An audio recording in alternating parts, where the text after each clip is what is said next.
everyone to the luncheon for the Success in the Classroom meeting. We've got a featured guest that I'm going to let Gary introduce. This is, Gary informed me, I thought the 9th year for this conference, which is amazing. And I know Gary asked this last time, can I steal your thunder, but how many people have been to all 9? Come on, Gary. I'm not too hungry. Open to online. There are a lot of nice faces. 8, so 8. So, Gary, she gets the prize. Okay. Oh, 8 as well. No, it's just hard to hear. Oh, I'll speak up then. So, the mic doesn't, can you hear it? I don't. Yeah. The mic is working, sorry. I'm challenged right now, so I apologize for, everybody can hear me okay? All right. So, we actually are very fortunate to have 3 people who have been involved with this workshop for at least, well, two of you probably for all of the 9 workshops. So we've got Gary Smith here, who was previously the director of OSET and is now the director for Office for Medical Educator Development at HSC, the Health Sciences Center on North Campus. Previously, Dina Richter was the director of what was called TED, which is Teacher Education Development. And we'd like to change names, so we also have Erin Haney here, who recently assumed the Center for Teaching Excellence on main campus. So it's very nice to see this mixing across campus in pursuit of teaching excellence. And so I'm going to turn this over to Gary. Let's first of all, though, thank these 3 for the work they've done in this area. I think lately this has been something that's very much accepted and pushed for on campus, but I think 8 or 9 years ago it wasn't. And I think that the work that you've done in this area is very commendable. So I'd like to give you a round.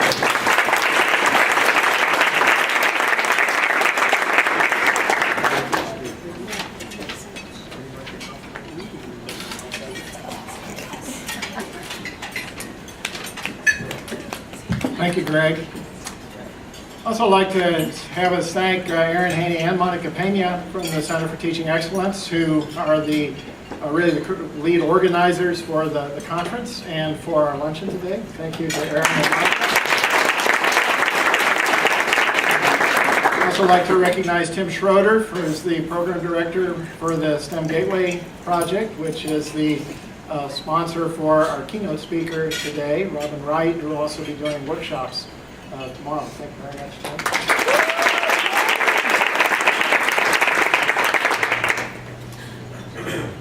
So it's really my pleasure to introduce Robin Wright to you today. I met Robin on her home turf at the University of Minnesota a couple of years ago, where she was a plenary speaker at the first National Forum on Active Learning Classrooms. And her session was a really dynamic, interactive session that made it clear to me that if we wanted to have somebody come here and tell us how to do active learning in our classrooms and how to use rooms like the new Learning Studio classrooms we've been constructing on campus, Robin was the person who needed to have come and spend a couple days with us.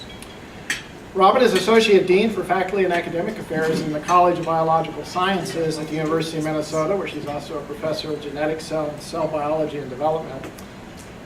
In her role as a faculty member at the University of Minnesota over the last 21 years, she's mentored not only a number of graduate students, but particularly a large number of undergraduate researchers, more than 100.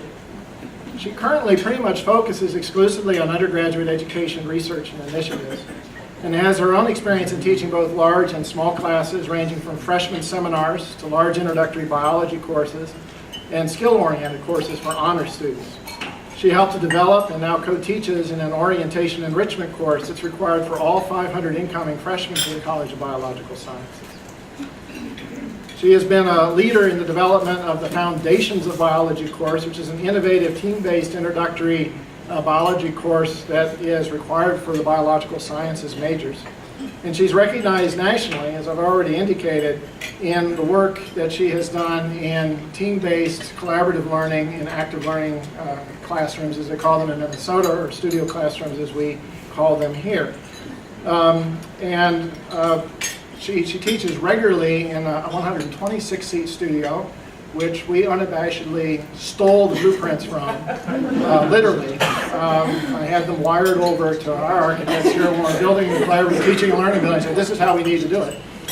And so when I take her on a tour later, she's going to feel like she just went through some sort of a spaceship in Minneapolis. She'll say, this looks better here. Yeah. Way better. Although it's hard for her to imagine that. She actually brought a coat with her today. I don't among her many contributions to Life Science Education Scholarship, she's a member of the advisory committee for the Howard Hughes Medical Institute and National Academies of Sciences sponsored Summer Institute of Biology Education, which is a really incredible program that brings together biology faculty at all ranks to really get engaged in evidence-based teaching practices in higher education. She also serves as a mentor and presenter at each of the annual workshops associated with that Summer Institute since the very first one, which started in 2003. She's also very much a leader in spreading the scholarship of teaching and learning in her field. She's currently the founding editor of a new biology education journal called Course Source, which will publish biology curriculum materials that are linked to learning outcomes established by the professional societies in the biological sciences.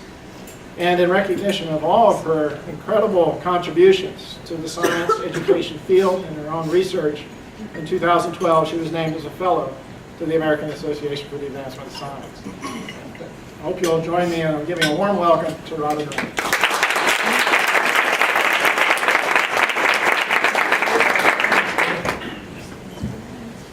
Thanks, Gary. Thanks, Greg. I just have to tell you, I was at talks this morning, and I feel like I'm among my people. It's like you're my brothers and sisters from another mother. So the first thing I'm going to do is invite any of you who has an experience, anything to add to anything that I talk about, to please feel free to do that, because I know that we all are learners together, and it's just wonderful. There's something really magic about this place. So now I better give my platonic apology. It's not an apology saying I'm sorry I'm here, but it's an apology saying, explaining why you're going to have more lecture than I'm ever comfortable with. So first of all, I don't think lectures are evil or horrible or bad. I think they have their place. And they have their place particularly with us because we've been unnaturally selected to learn really well by lecture modalities. And our minds are already primed to add in information. And so it's a very efficient way, I think, for us to explore some ideas together. But I'm going to advertise for tomorrow, because tomorrow I really will put you to work. I mean, really seriously to work. And so please, if you're able to, I really would love to see you at the workshop. So the question is, how do you know when you know something? And even more interesting, how do you know when somebody else knows something? And this is really an interesting question. What do we mean when we talk about what learning is? Now, learning has kind of multiple modalities, but there are two major ones. You can look at it from a psychological perspective. And the psychologists would say it's information, skills, ideas that you can use after a prolonged period of disuse. So I'll have to tell you, most of the students I've taught didn't learn from me because they remembered it for the exam and then totally forgot it. And be able to apply to a new problem. I had been a teacher, a professor for, I think it was probably about 10 years before I knew this fact. Believe it or not, now I'm a biologist, so you just have to forgive me. But when we learn something, our brains are physically different than before, and that's what makes learning difficult. And that's what constrains learning. There's certain kind of rules about how people learn that are based totally on the biology of learning, and we don't really have ways around them. So that's been an important feature. So here's your first assignment. See, I can't just talk only. So here's your first assignment in your tables. I'm going to give you about 4 minutes. Okay, so we talked about what learning is. Well, what do you want your students to know and be able to do by the time they graduate from this wonderful institution? So talk in your groups, and I'll put you on the spot in a few minutes, and you'll have to report out. Okay. I've learned, I think Caesar Milan, I try the Caesar Milan approach. This is one of the challenges, I think, of how, because you end up having such great conversations. So I always apologize to my students as well. I'm sorry I'm going to interrupt you now, because I know they're really good conversations. Turning off the lights can work sometimes, and there are lots of different strategies.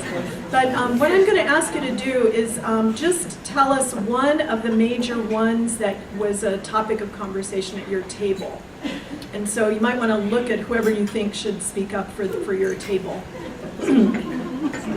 Have that ready? So I'm going to go all the way back to the very back, this table in the back on my left. So what's one thing that you want your students? Independent thinkers. Independent thinkers. How many of you said something kind of like that?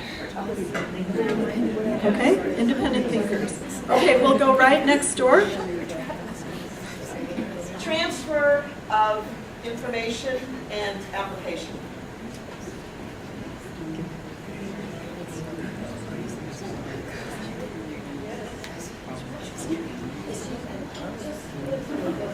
It's just PowerPoint. There's nothing magic up here going on. Okay, over on this side.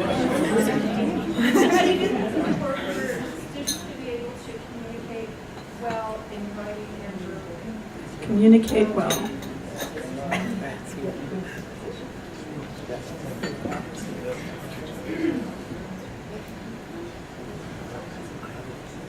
Okay. Let's go to the middle here. I think ours is know how to ask for help and who to ask.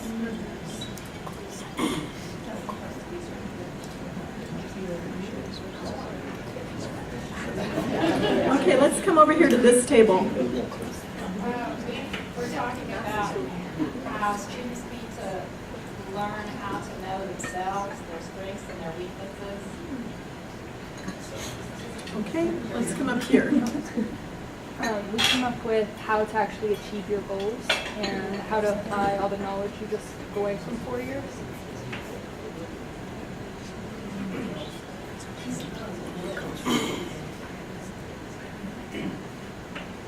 I'm going to stop here, and again, this is one of the strategies. We could go to every team, but sometimes you don't have time. We actually are teaching in a 171-person class now. So, and so what I'll invite you to, are there any real pressing ones that you want to make sure are on this list? So any team can speak up. I think these guys have a good one, which is to be able to listen and collaborate to build on other people's ideas. I'm pressed. Okay, creativity. I would like to support creative thinking, and it goes with independent thinkers, challenging all this stuff. Creativity. I think something that would support everything you have written up there would be focus on non-cognitive skills like increasing student confidence. I'm a writing teacher, so I focus on increasing their confidence as writers. Okay. And I just wanted to add, and I think it's almost unspoken, so perhaps that's why it's not being said. Employers are really looking for people who can work on a team, who can collaborate.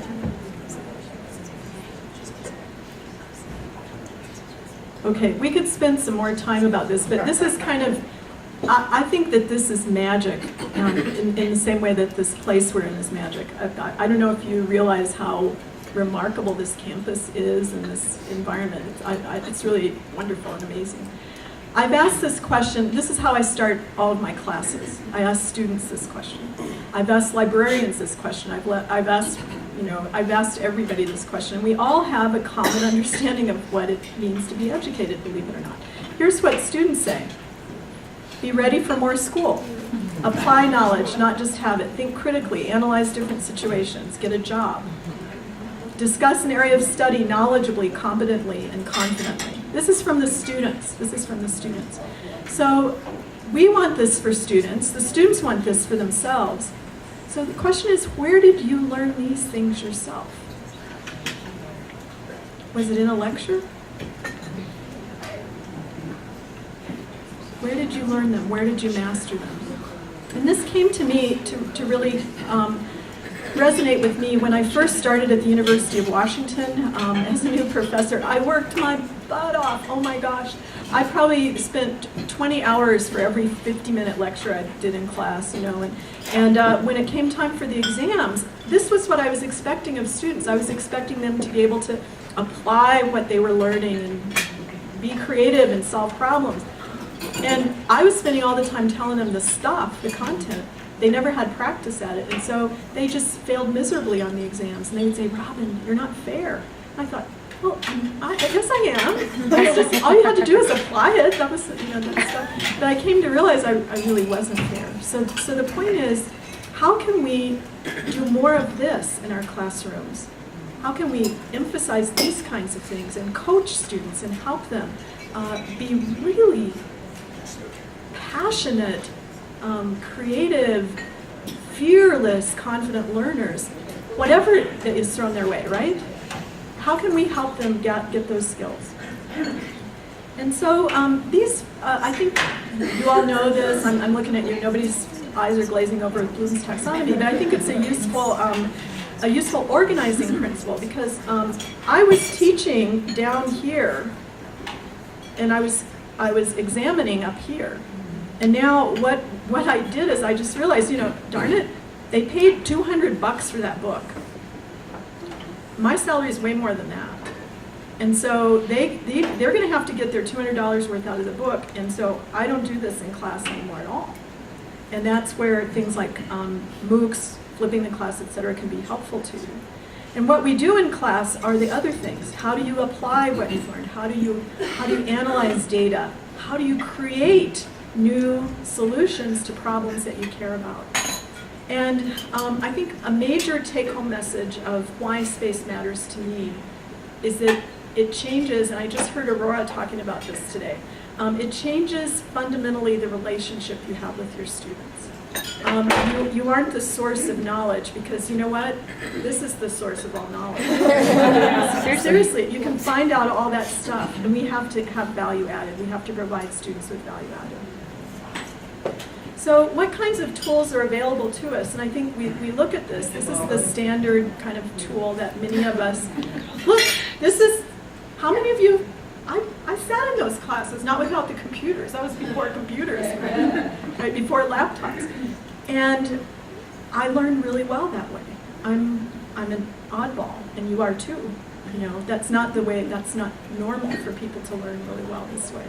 And when I think back on it, I realize I didn't really learn that way. I just got inspired to go home and do the work on my own. So here's kind of tools that approach it. And we kind of approach it, you know, I wish this were true. I tell my students, I really wish that I could just, you know, feed this to you and it would get in your brain, but it doesn't work that way. And another tool that's coming online, do you know what this animal says? I like MOOCs. Yeah. So MOOCs are coming online.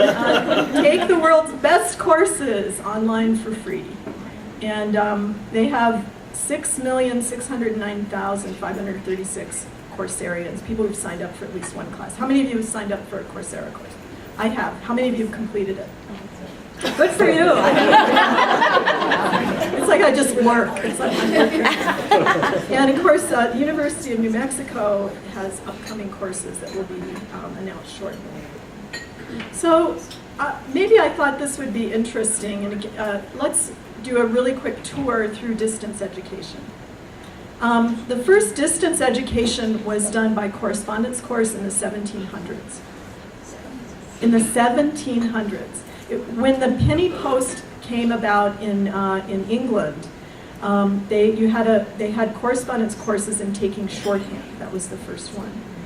And a little later, within the early 1800s, the University of Scranton in the United States was granting degrees by correspondence course, and they had 900,000 people enrolled. Only 2% completed. When the phonograph was developed, It was touted as being a really good place for the teachers to record their instructions so they could teach students. Same thing with the radio. There were radio courses, TV courses, online courses. But that gets us back to here, right? So we've always been enamored of the idea of how can we be more efficient. The problem is that that's not how people learn. So what I would like to do is just give you a little bit of background. And again, Aurora could give my whole talk. Where is she right now? Yeah, back there. Because she was, I was sitting there and said, man, that's exactly what I agree with. So here's the big take-home message. The person who does the work does the learning. So why weren't students learning when I was spending 20 hours on the lecture and they were listening for 50 minutes? It's because I was doing the work. The person who does the work does the learning. The brain is a social organ, so this is biological. And groups of brains almost always learn better than individual brains. Each brain is unique. That's the challenge, right? Because no matter how good my lecture was or activity or whatever, it's not going to resonate with every single person because every brain is unique. And so that makes real challenges. I will tell you that sex is pretty universally interesting. So, there are things, human stories. I've gotten very brave at just telling stories of people who overcame issues, and we can talk about that tomorrow if you want. If you want to change your brain, if you want your students to change their brain, which is they're going to make neural connections in which is embedded critical thinking, problem solving, and all the content you want them to know. If they're going to do that, there are 3 things that have to happen. They have to have repetition. Once is not enough. Secondly, they have to have feedback on what they're doing well and what they're not doing well. Thirdly, they have to elaborate it. So for example, if they just memorize, and I don't know if you've watched what your students are doing, that's another wonderful thing these classrooms do, is that you can watch what students are actually doing. And you can look at their notes from their lectures or from reading. And what they do is they just copy word for word. So that is not elaboration. You have to put it into your own words. It's like you have a neural circuitry that's there. You have to kind of figure out where you're going to add that information into the neural circuitry that's already there. And here's the last one, and I hate this most of all, sleep. Your students are sleep deprived, I'm sure, and that really interferes with their ability to learn. And we work best when it's not just one sense, but multiple senses that are activated. So back to here, what kind of things are happening here? Are we able to do this? Are they doing the work there? Have you ever sat in the back of a room where people have a lot of computers open? My goodness, it's an education.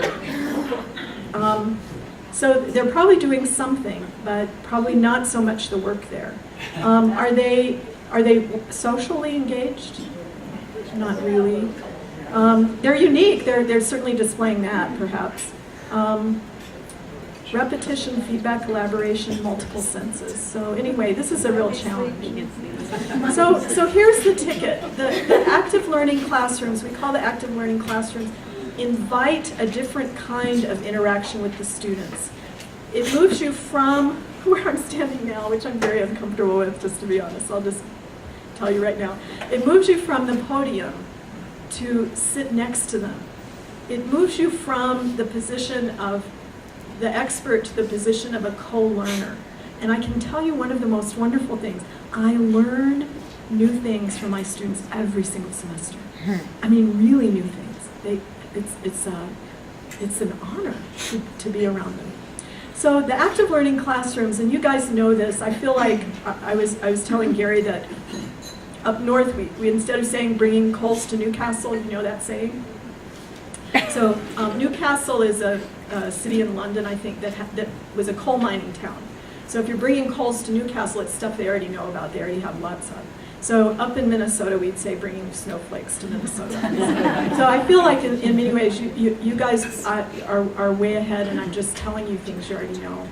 But these active learning spaces invite certain behaviors, both from the student and from the teacher, that are just really hard to do in this kind of format. And I think Aurora had that experience as well.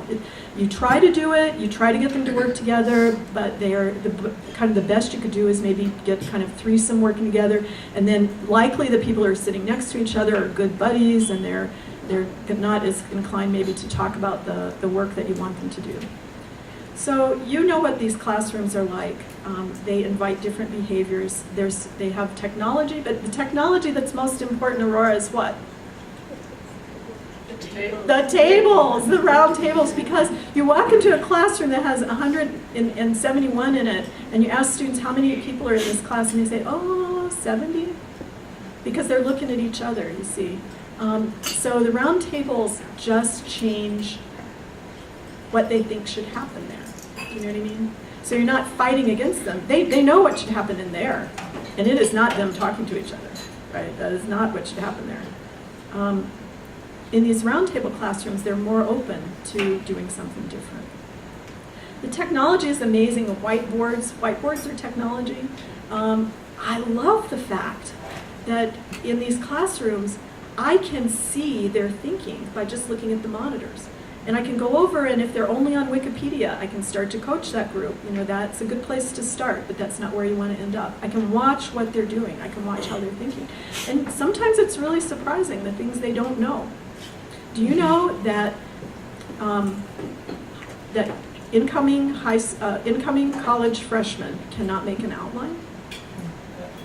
I didn't know that until I thought, you know, everybody should know how to do that. I learned that when I was in 8th grade. Well, they don't learn that anymore. There's things that they don't know how to do, and that won't help you do that. And the cool thing about these spaces, and I don't know, I'm going to challenge you, Gary, because I'm going to challenge you in 2 ways. Number one is these classrooms are available to the students as long as the building is open.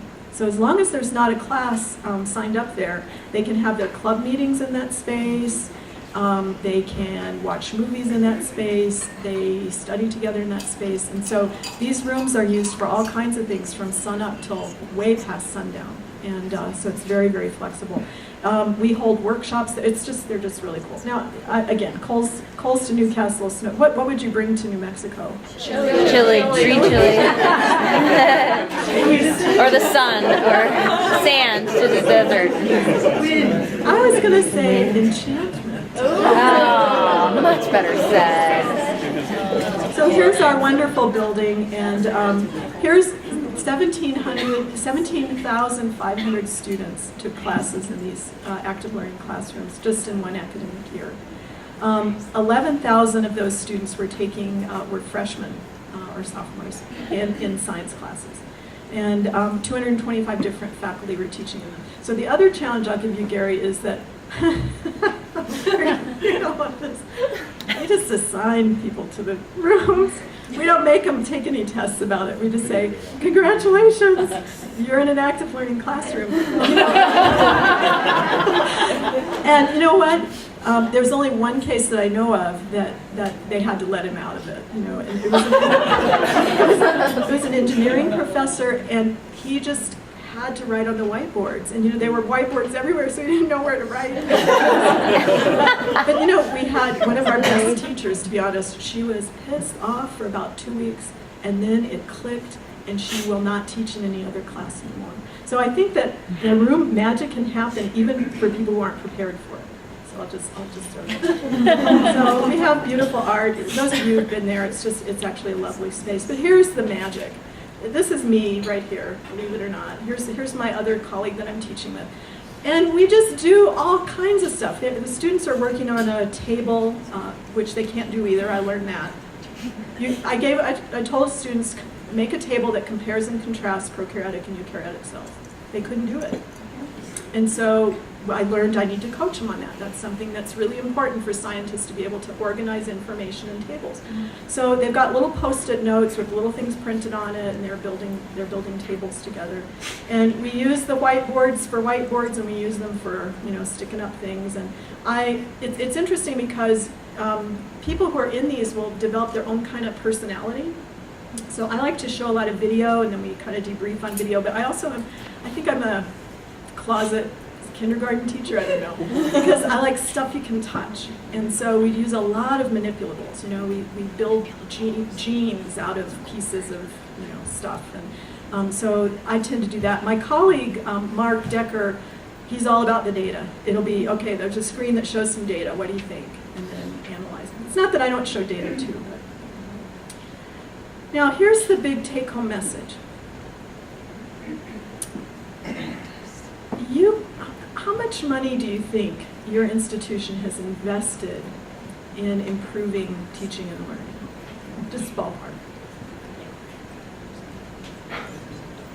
It's a lot. It's a lot. And yet still, we aren't seeing, and this is my institution too, we still don't see most of our faculty embracing evidence-based practices. Those practices that we know based on research are most likely to help students critically think, evaluate, analyze, etc. It turns out all you have to do is put them in the classroom, in this room. So this is research that was done. Sahoya Kotner is a CBS faculty member, but I just want to show you this. Okay, so what they did is they tried as much as possible to do exactly the same things, and the only difference was 2 types of spaces.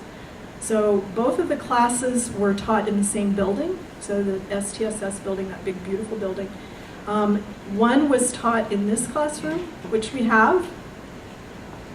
Do you want to hear? Okay, so I'm going to tell you the story. The original plan was that this building should have none of these. Okay, none of these ones. But our chemists said not us. I know it's kind of a secret, not really that much of a secret.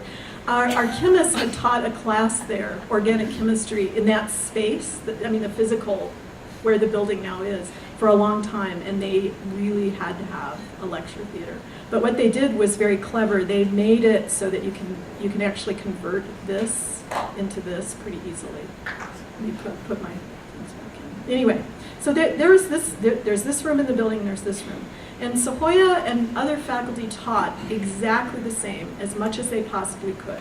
Same exam, same lecture material. They lectured about the same. You'll see this in just a minute. And they looked at the ACT scores of the students in the class, and they could predict what the grade was in that particular class based on the ACT score. And so in the traditional classroom, this is the other thing they didn't know. The students did not know which was which. Okay, so they signed up, and so it was quasi-random, but not, it wasn't totally random.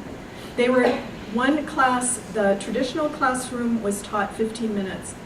This one happened 15 minutes after the close of the first, so it was as close in the time of day. They really tried to make these identical, and so you'll be surprised. Okay, so in the traditional classroom, here is the expected grade based on ACT score, and here's the actual grade. Look at this.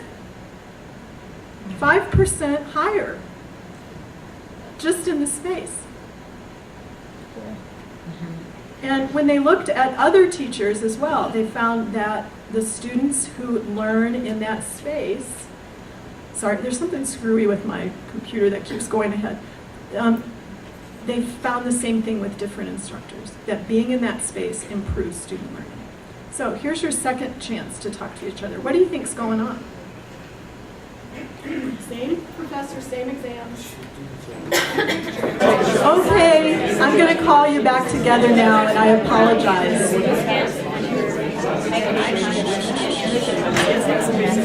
Yeah, if you're doing POGL, they just raise their hand. You know that one? Okay. Gary just told me we have 4 minutes left together. So I want to make sure. Now, before we go on, did you feel the difference in the room?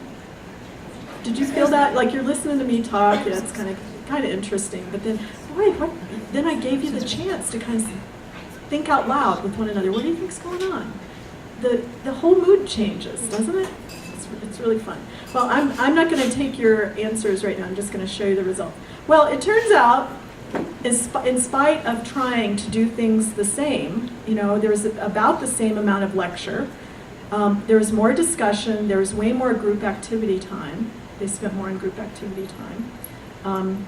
In the active learning classroom, there was less time where the teacher was at the podium and more circulating around. So the space invited different behavior from the teacher. And it invited different behavior from the student. So that's kind of the bottom line. So space matters because what students do matter. Are the students, in whatever situation, and again, if you are Feynman, by all means give lectures, because that, there's nothing wrong with a really good lecture. And there's some people, but there's still data, let me tell you. So TED Talks, right, best lectures ever. They still don't remember 10% of what they heard, right? So it's like, anyway, so ask this question as you're thinking about your teaching, whether it's in an active learning classroom or a lecture theater. Is the student motivated and challenged? But Robin, that's not my problem. It's the student. Those students, send me some better students and I'll do better. No, it is your problem. It is your problem. And I came to grips with that myself as well. Is the student doing the work? Is the student doing the work? Are the students working together? Are they using multiple senses? Are they moving? Can they, are you trying to rely on that? And then do the students have opportunities to not just learn and know it at that one instant, but to come back and review and elaborate and try to put it into context? So I'm going to skip directly to, I always come well prepared, because I could talk all about our class and maybe tomorrow. I'm going to go here. You'll see, that baby is my ace in the hole. Okay. So if students are learning to do something, because that fundamentally is what we want to do. I want my students to learn what being a biologist means and help them start to become biologists. And so if that's my role as a teacher is different than the deliverer of knowledge. Wins and losses. Yeah, it's not about what the coach does. We don't really care what they do. No. Right? It's about what your students do. And so the space, and I wish it weren't true. I wish that were actually true. So instead of challenging them here, what I found out is students were capable of unbelievably complex thinking, unbelievably innovative thinking, well beyond, if I had never asked them to do it, I would have never known what they're capable of. And so I'm going to go straight to my last slide. Sorry.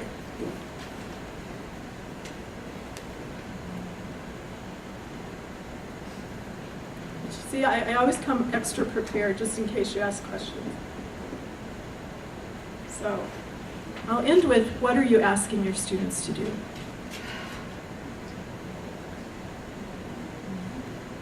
This is the headwaters of the Mississippi River. It's a little lake called Itasca.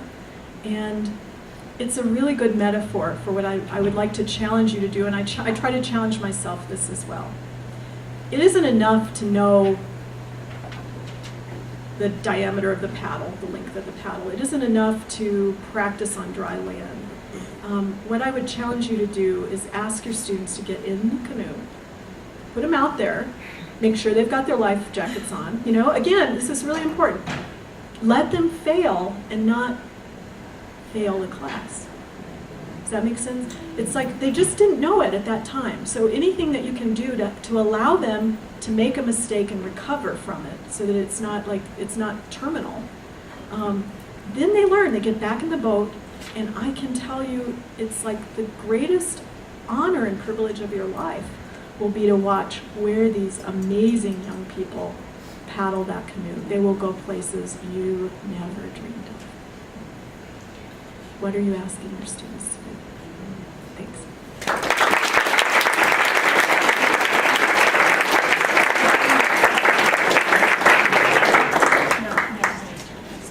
want to make sure that folks get to the sessions when they start up again at 1:25, but I'm sure Robin will be happy to entertain some questions too. I'd like to point out, you may have noticed on your seat when you sat down, there's a little flyer. We don't have 225 faculty teaching in studio classrooms here at UNM yet, but we'd sure like to get there. So just by a show of hands, a quick stand up. Who's teaching? Stand up. Are you teaching now or have taught in the studio classroom here at UNM?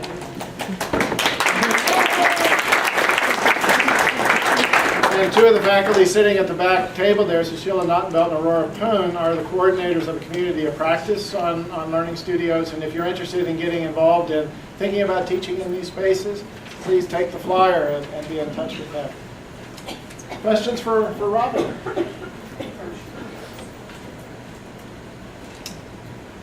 Just wowing. Yes? Thank you so much.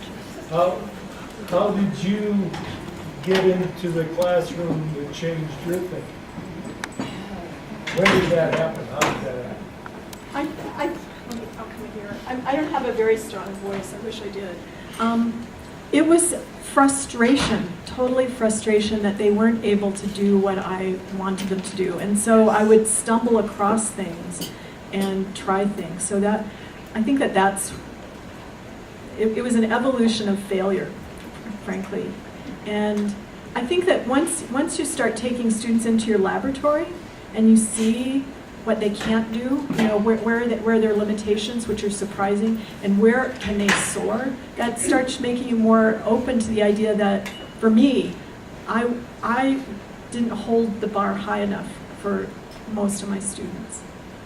And I'll tell you the other thing, so I'll use that as an opportunity to answer a different question, but it's kind of related. But a lot of people think, oh, I've got to throw away, you know, those beautiful lecture notes that I spent hours and hours on, right? They're really good.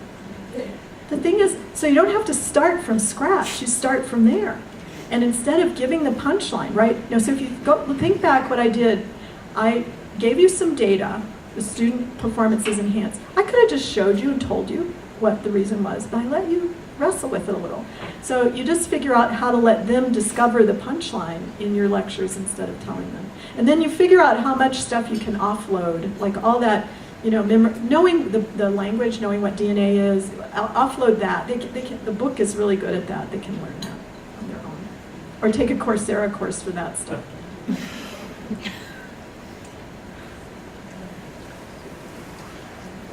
Thank you very much, Robin.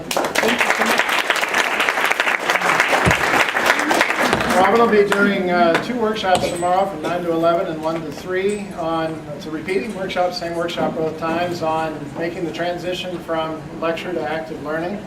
And if you touch base with the folks out the front desk, if you'd like to register for one of those, they'll tell you how you can sign up. Thank you. Thanks. And I would just tell you, come prepared to work and come prepared to bring a lecture that you might want to work on too.